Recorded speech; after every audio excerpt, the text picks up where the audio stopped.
Hello students, আজ আমি তোমাদের কার্যক্ষমতা শক্তি চ্যাপ্টার সম্পর্কে পড়াবো। কার্য কাকে বলে? কার্য কাকে বলে এটা জানতে হলে প্রথমে তোমাদেরকে বলতে চাই যে কার্যের সঙ্গে আর কোন কোন রাশির সম্পর্ক আছে। কার্যটাকে ধরলাম ডাব্লু। ডাব্লু এই কার্যের সঙ্গে সম্পর্ক আছে বলের এবং সরণের। বল সরণ সম্পর্কে তোমরা জানো। তো এখন আমি সম্পর্কটা লিখছি, বলের সঙ্গে সরণের সঙ্গে কার্যের কি সম্পর্ক সেটা আমি লিখছি। কার্যটাকে ধরলাম ডাব্লু।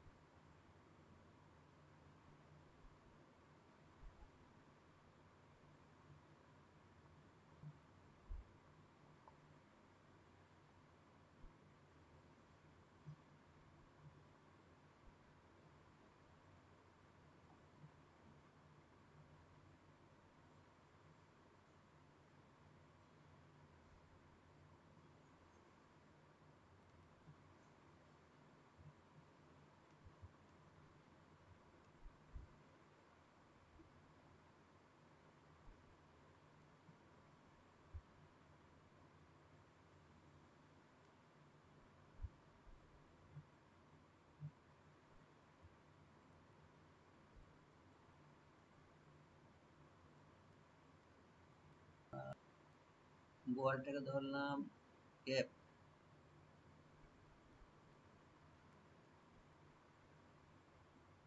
সরণটাকে ধরলাম এস। তাহলে কি দাঁড়ালো? ডাব্লু সমান এফ গণিত এস, মানে অর্থাৎ কার্য সমান বল গণিত সরণ। এখন এই সম্পর্ক থেকে কার্যের সংজ্ঞা তৈরি করতে পারি। যেমন ধরো, যদি সরণটা সিজিএস পদ্ধতিতে, বলটাকে সিজিএস পদ্ধতি ধরা হয়, তাহলে ডাব্লু যে এককটা আসবে সেটাও নিশ্চয়ই সিজিএস পদ্ধতিতে আসবে। সিজিএস পদ্ধতিতে কার্যের এককটা আমি তোমাদেরকে বলে দিচ্ছি, আর্ক। তাহলে লিখতে পারি ডাব্লুর জায়গাতে 1 আর্ক।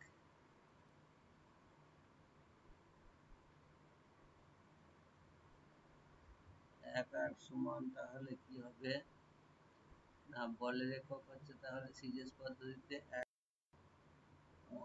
টাইম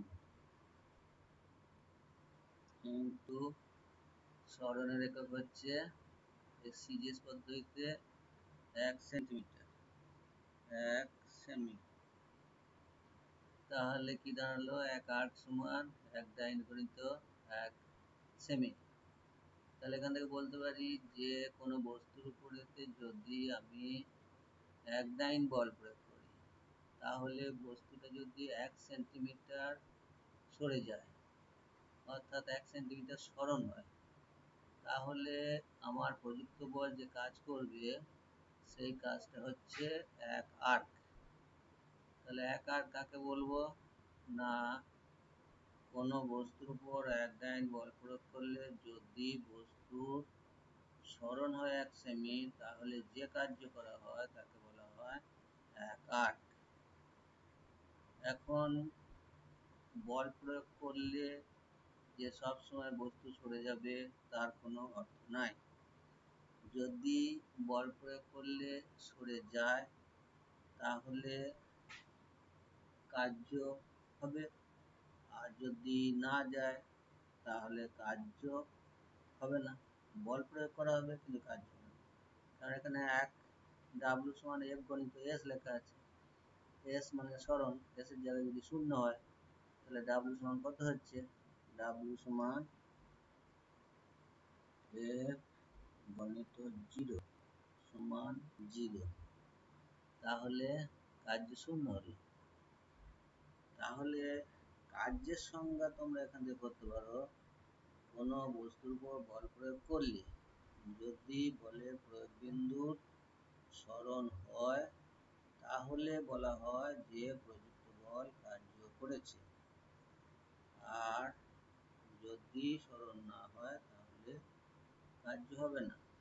সুতরাং কার্যের সংজ্ঞা দিতে গিয়ে আমরা বলতে পারি যে কোনো বস্তুর উপর বল প্রয়োগ করলে যদি বলের প্রয়োগবিন্দু সরণ হয় তাহলে প্রযুক্ত বল কার্য করে। এখন যেদিকে বল প্রয়োগ করা হচ্ছে সেই দিকেই যদি সরণ হয় তাহলে কার্য হবে বলের অভিমুখে। আর যদি যেদিকে বল প্রয়োগ করা হচ্ছে বস্তু যদি তার দিকে না সরে বিপরীত দিকে সরে যায় তাহলে যে কার্য করা হবে তাকে বলা হবে বলের বিরুদ্ধে কার্য। বলের সপক্ষে কার্য, ধরো কোনো বস্তুর উপরে যখন বল প্রয়োগ করলাম তখন বস্তুটা সামনের দিকে সরে গেল। যেমন ধরো টেবিলের উপরে একটা চক আছে, চকের উপরে আমি ধাক্কা দিলাম, যেদিকে ধাক্কা দিলাম সেদিকেই চকটা সরে গেল, তাহলে এখানে বলের সপক্ষে কার্য হলো। কিন্তু এক বালতি জলকে আমি নিচের তলা থেকে উপর তলায় নিয়ে গেলাম, এখানে অভিকর্ষজ বল নিচের দিকে কাজ করছে অথচ বালতিটা সরে যাচ্ছে উপরের দিকে, তাহলে বলা যেতে পারে এক্ষেত্রে অভিকর্ষজ বলের বিরুদ্ধে কার্য করা হচ্ছে। তাই কার্য দু রকমের হতে পারে, বলের বিরুদ্ধে কার্য এবং বলের সপক্ষে কার্য।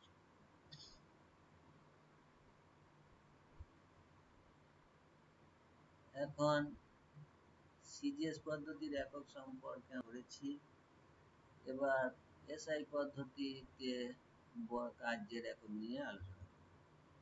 কার্যের এসআই পদ্ধতি একক আমি বলে দিলাম যে জুল। তাহলে ডাব্লিউ জায়গায় কি লিখবো? লিখবো 1 জুল সমান বলের এসআই পদ্ধতি একক কি না 1 নিউটন। তাহলে 1 জুল সমান হচ্ছে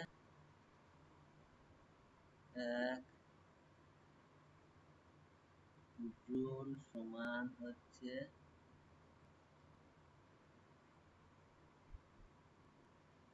1 জুল সমান হচ্ছে বলের একক এসআই পদ্ধতিতে 1 নিউটন গণিত সরণের এসআই পদ্ধতি একক হচ্ছে 1 মিটার।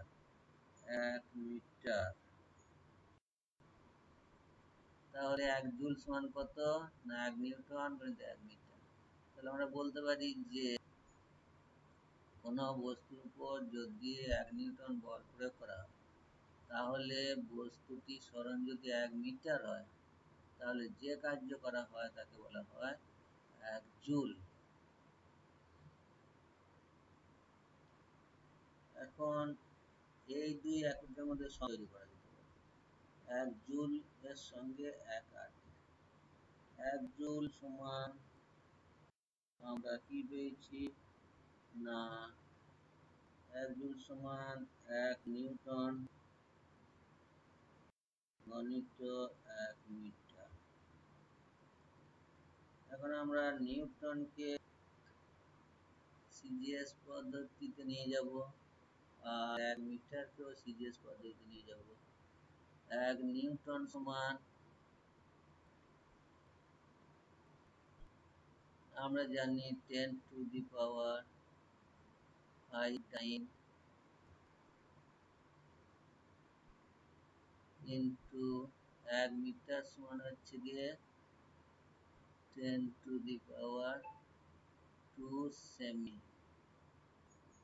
তাহলে কত দাঁড়ালো? 1 জুল সমান 10 টু দি পাওয়ার 7 8। 1 জুল সমান 10 টু দি পাওয়ার 7 8। তাহলে জুলের সঙ্গে আমরা আর্গের সম্পর্ক পেয়ে গেলাম।